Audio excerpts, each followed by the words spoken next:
We are just minutes away from inducting my husband into the Iowa Golf Hall of Fame. For any sportsman, this is the highest honor bestowed on them. I feel very honored to present my husband to you tonight for this prestigious award. However, I didn't plan on being chosen. One day I got a text at work and he said, "You are presenting me at the induction." And I said, "What? Why me?" He said, "Well, 3 reasons. Number 1, you love to talk. Number 2, you love to talk in front of people. And number 3, you're gonna have to say something nice about me." I said, "Well, what do I have to say?" He said, "You can say whatever you want." Now, I thought he knew me better than that, but anyway, here we go. He also said, "You probably should mention some of my accomplishments." He has quite a list of them, so I picked the top 3. The first one, July 3rd, 1998, our wedding date.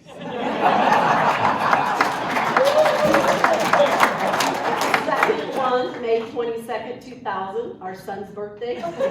And the third one, July 13th, 2006, our daughter's birthday. Now, Judd is more proud of those last 2 than any accomplishment he could have on the golf course. I broke Judd's career down into stages. The first stage I call the early years or his younger days. This is the stage where it all began. He started golfing at an early age and eventually got a job at the Fort Dodge Country Club. He saved up his hard-earned money so he could buy a moped to get him to and from the golf course. He spent all day at the golf course eating peanut butter and jelly sandwiches for lunch while absorbing as much knowledge about the game of golf as he could from his older mentors. And I know one is here tonight, Dave Sargent. He eventually started playing in amateur tournaments around the state. My favorite story is the time he won a tournament and he won 200 pounds of beef. He called his mom to ask how he should get it cut, and he was hoping she would say steaks, but she said just get 200 one-pound packages of hamburgers.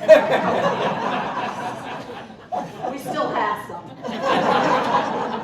After high school, he went on to Iowa State to further his golf career, where he was a member of the men's golf team. He was a 4-year letter winner and was the team captain his final season.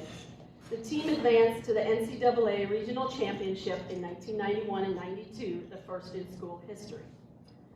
Next comes the honeymoon stage, or the early married years. In this stage, Judd dabbled in a few different professional experiences. He was a teaching professional here at Des Moines Golf and Country Club. He worked for J.D. Turner, running corporate golf outings, always in warmer climates. He hosted a TV show that aired throughout central Iowa with his friend Chris Winkle. He held a weekly radio show called On the Tee for 10 years. And in the winter, he was a golf instructor at Operation State Champ, a program for high school golfers from across the state. Playing-wise, Judd was also very successful. He was the Iowa PGA Player of the Year 5 times, the Iowa PGA Teacher of the Year 2 times, the 2004 Herman Sani champion. He qualified for 12 National Club Pro Championships. In this stage, I was his biggest cheerleader. I always knew when all his tournaments were, and I would go to all of them with him. I would ride side by side with him in the golf cart with my short shorts on. He didn't seem to mind them then, but as we entered the next stage, the comfortable stage, I was told I needed to wear longer shorts at his tournaments because country clubs have dress codes. Also in this stage, I started walking behind the cart, like way behind the cart. I witnessed putters getting realigned, bent to hell, irons getting thrown into water holes, and I learned his favorite swear word. This was probably the shortest lived stage of all of them for me. Thank God Judd continued to have success in this stage without my presence. He was the October Shootout champion twice, the IPGA Section Match Play champion twice, the 36-hole Classic champion 3 times. He qualified for the John Deere Classic 3 times. He was so comfortable in this stage that he even took on a new job, Iowa State University, with his friend Jay Horton, where he served as the men's assistant golf coach for 2 years. The next stage I called the online stage.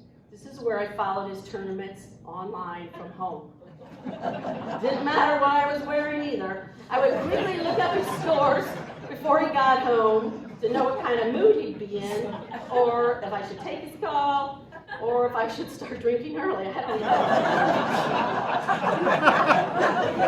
I wish I had $1 for every time he told me he was going to quit golf. I'd be a millionaire. In this stage, he turned 50 and became eligible for senior events. You would have thought he turned 21 again. I think 50 looks pretty good on him, and he continues to rack up more and more accolades. After yesterday, he has played in 24 Iowa Cup matches, qualified for the 2020 PGA Championship. This past summer qualified and made the cut at the 2021 U.S. Senior Open with his son on his bag. The last stage is the grateful stage. I'm just grateful we made it through all the other stages and we're still together after 23 years. I'm also grateful that Andrew and Laura could be here tonight to share this special honor with him. We have witnessed all your highs and lows, and being inducted into the Iowa Golf Hall of Fame is definitely a high in your career. You have shown our children what it takes to achieve success and instilled in them a strong work ethic. You have worked your whole life for this award, and you are certainly deserving of this honor. We couldn't be more proud of you. So without further ado, I present to you Mr. Judd Gibb. Somebody asked me earlier this summer what the difference was or similarities between playing in the PGA Championship last year and the U.S. Senior Open this summer. On checking into the PGA Championship, I check in, they give you a bunch of little fun things. I got a great pair of sunglasses, I loved them. When I checked in at the U.S. Senior Open, I got reading glasses. So thank you, USGA, I do need them. First off, I'd like to thank the Iowa Golf Hall of Fame Committee for allowing my entrance into this great Hall of Fame. To see my name on that list of our state's legends is truly incredible. I'd also like to thank my friends, Kevin Beard, Aaron Kruger, and J.D. Turner for taking time to write letters on my behalf for my consideration into the Hall of Fame. And to the class of 2021. Jim Carney, congratulations. What a great college and amateur career you have. And thank you for all you've done for Iowa Golf and the Iowa Golf Association. Deb and the Johnson family, we all miss Jerry. And we really, truly thank you for sharing him on certainly Mondays. And I can guarantee you I would not be here tonight with this honor if it wasn't for all the hard and behind-the-scenes work Jerry did every year for all of the Hall of Fame candidates from the PGA side of things. Chad, it just seems about right that you and I could share this stage tonight. I'm so happy to see your family here. Looking at all the awards and tournaments that you've won, I'm always so happy for you, but it is a reminder of all the times you've beat me. But congratulations, guys. And as Beth said earlier, to the 2020 Cyclone class, congratulations. It is ironic that two of the greatest players in Cyclone history get to share the stage with one of the most average players in Cyclone. I think Coach Manning and my former teammates Mark Hankins and Jim Webb are really shaking their head that I ended up here. And Chad Pitts, I do have a little problem with the order tonight.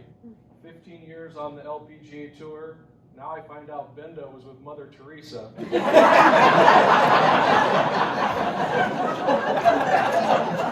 class of 2020 is going to go downhill. It would be easy for me to go over some of the events that I've been lucky enough to win and some of the awards that I was certainly lucky enough to be awarded. But what I thought I'd do tonight is just go through and share some dates and times and people that helped me, that average player at Iowa State University, get to this podium tonight. Mary pointed out that I did work at the Fort Dodge Country Club as a young person. In 1982, I was 13 years old. It was just my mother and I, and we couldn't quite afford a membership at the Fort Dodge Country Club. But I found out that if you got a job there, working in the bag room, you could play for free. Craig Graham, the PGA professional at the Fort Dodge Country Club, hired me And when I wasn't cleaning golf clubs, picking up the driving range, or doing various other activities that all bagroom kids do, I was able to walk the same fairways that all the Fort Dodge list of Hall of Famers, being Joe Brown, Tom Chapman Sr., Tom Chapman Jr., Rick Brown, and Dave Surgeons. Those legends of the game and our game all came from Fort Dodge Country Club. Each summer, the Fort Dodge Country Club hosted the Fort Dodge Amateur, which still goes on today, but at the time it was a really big event where over 200 people would come. As a 13 and 14-year-old kid, I got to see all the state's best players.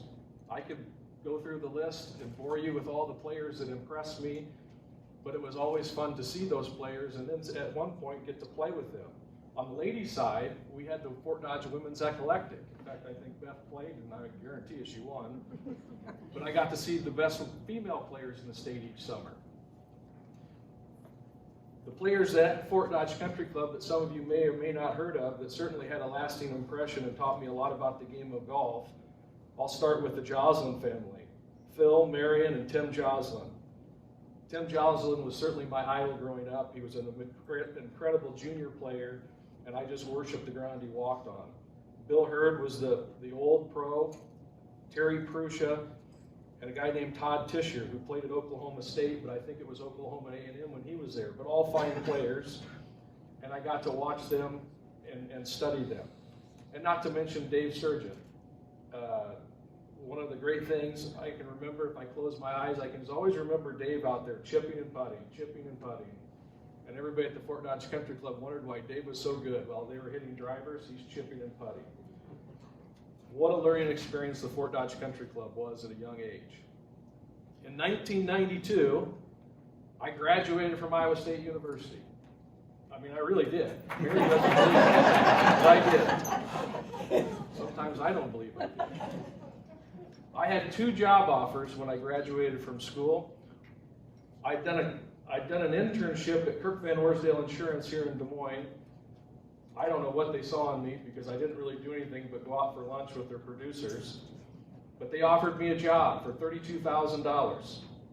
I also had a job offer from Mel McIntyre, who was the club manager and head golf professional at Fort Dodge Country Club, for $5.25 an hour. No, wait, it gets better. And half-price lunches. Well, probably not the best financial decision I ever made, but I did take up Mel on his offer, and it couldn't have worked out better for me. Mel was a great boss as far as anybody that wanted to learn to teach and play the game. He encouraged me every step of the way. I can't think of one time where Mel said, "You can't play in this tournament," or "I need you in the pro shop, I don't want you out there teaching." And slowly but surely, my game started to get better. I started to win some section events and some pro-ams around the state. Fast forward to 1996. This might surprise some people, but when I was going through my list of things that made lasting impressions on me, that date certainly came up. It was a year I got my PGA membership. I also qualified for my very first National Club Pro in Palm Springs at PGA West. And for some reason, I decided I was going to call Ken Shaw and ask him if I could stay with him for the week. Now, I followed Ken Shaw every step of the way. He was our best player, and I figured anything that I could learn from him, I'm going to copy it or at least ask him questions. And for some reason, Ken said yes. I still can't believe he did, but he said, yeah, I'd love to stay with him for the week. Now, when we got to Palm Springs, Ken Shaw, as a club professional, had just finished in the top 20 of the John Deere Classic. Pretty good stuff. He'd also played in 10 major championships. Well, he's played in 10 now. He might have saved a couple for a few years later. Now, what did I learn that week? Well, there were 3 things that I learned from Ken that week that I use today. The first thing, now let me tell you something. I played 3 practice rounds with him. I studied everything that he did. And I asked him so many questions, he's probably still sick of the questions I asked today. The first thing that I learned, as far as golf goes, is his pre-shot routine. And anybody that's played with Ken Shaw knows his pre-shot routine. It's exact, it's the same way over and over. I didn't copy his routine. I do a heck of an impression of it. I won't do it now because he's back there. But it's one thing that I've always stressed to my students is having a routine. The next thing was golf course strategy, which is the most important. On top of a pre-shot routine, which people have made comment on my very own for how I do it, my strategy of attacking a golf course, or at least preparing for it, is something that people notice. I learned that from Ken Shaw that week. If anybody's played at PGA West and any of the courses, you better have a strategy when you show up there, and certainly in the late, well, I guess it was early 90s. It was a very difficult golf course. If Ken hit 3-wood off a tee, I hit 3-wood off a tee. And then I'd ask him, why'd you hit 3-wood off the tee? He probably thought it was crazy, but that's how I learned. I learned how you prepare going into a tournament to play your best golf, not how everybody else plays. I also watched intently as he got ready, as the tournament got closer, on what he practiced the most. I asked him, Kenny, you're on that putting green all the time. Why don't you go hit some balls? He told me at that time. Now, I don't know if this was what he truly thought or if he was just trying to get rid of me, but it certainly helped me. He said, anytime you're playing in a big tournament, you need to spend as much time as possible around the greens to get used to the pace of the greens. If you've got good pace, you're going to probably play pretty well. I've shared that with students, and I use it to this day. Mary and Andrew got awful tired at Omaha Country Club watching me go around the putting green over and over, but I was doing exactly what Ken Shaw told me in 1996. The last thing that I learned that time at Palm Springs, is dinner time. If anybody's ever been around Ken Shaw, his choice of cuisine is slightly different than a 26-year-old kid who generally goes to McDonald's. The first night that we were in Palm Springs, Kenny asked me, are you hungry? I said, yeah. Ken, there's a Burger King just down the street from the hotel. He looked at me like I was from Mars. It was that week I learned there's more than one course to dinner, and I remember him pointing his finger into my chest saying, if you want to play like a greasy cheeseburger, you're going to eat a greasy cheeseburger or something like that. So Ken, I don't know if you knew that you've had this impact, but gosh, our friendship has meant an awful lot to me, and most of the success I've had playing the game of golf in the Iowa PGA could certainly be traced back to lessons I learned that week. 1997 was an interesting year for me. I had just missed the second stage of PGA Tour Q School by a shot. That was fun. I spent the rest of the winter in Florida playing some mini tour events, and also drifted down to South America and played a few events. When I got back to the Fort Dodge Country Club, longtime member Dean Toole walked into the pro shop with some exciting news. He said, I'm very uncomfortable to tell you this, but my wife made me tell you that there's a young lady that works at Fort Dodge Senior High as a guidance counselor, also at Applebee's on the weekends and evenings to make extra money, that I think you should meet. That's when I met Mary Catherine Thompson.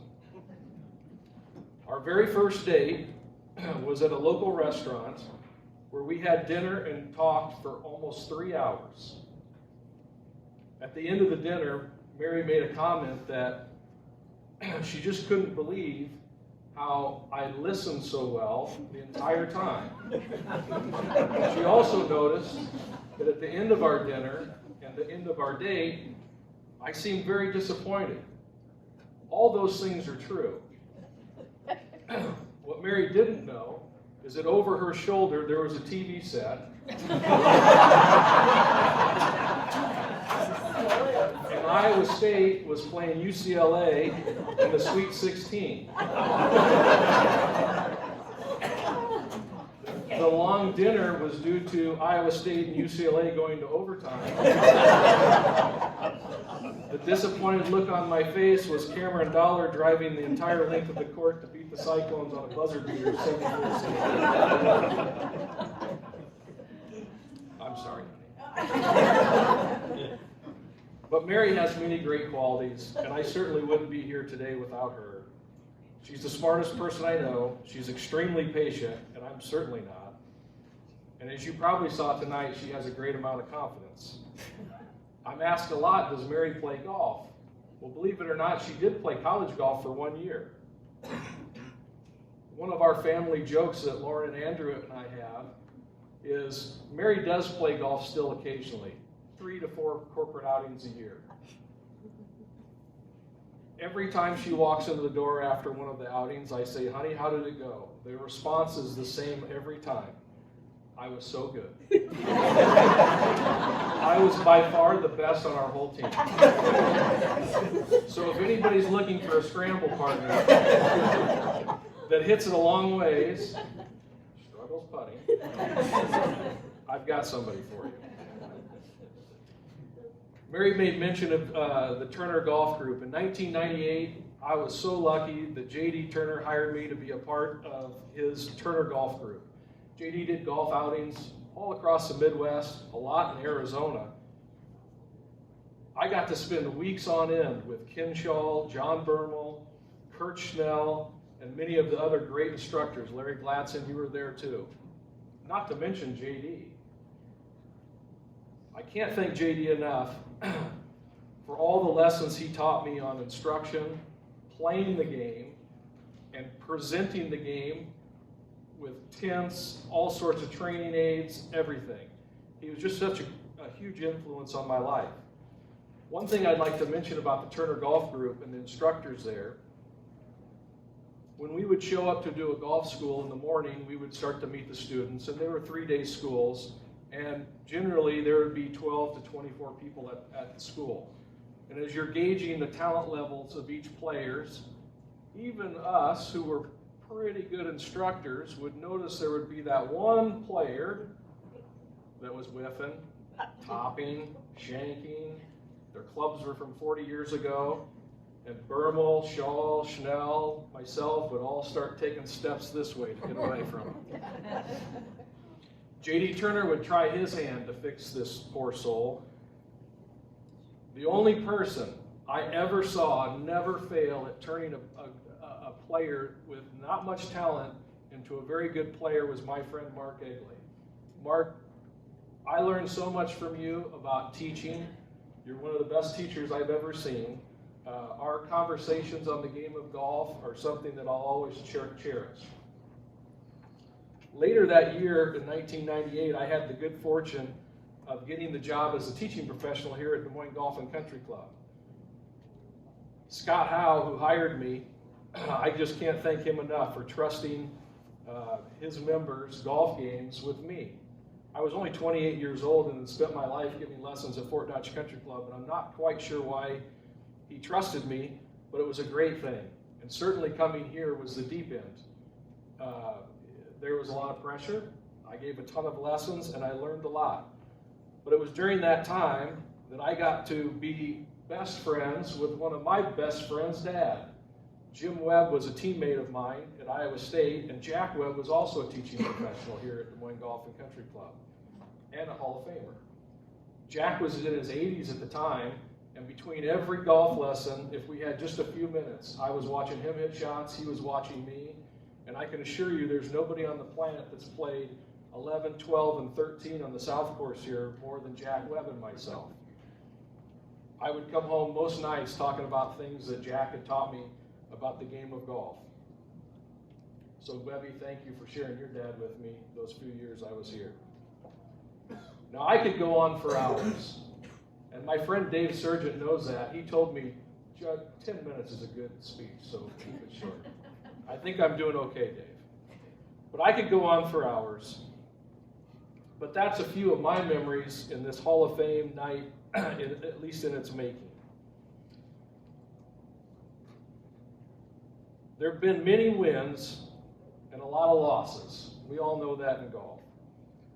I've had the great opportunity to play in a few tour events, a couple of majors, and I'm hoping a few more. But if it all ended tonight, I'm just going to tell you it's been a great run. Thank you for everybody for coming tonight, and I hope to see you on the first tee. Thank you.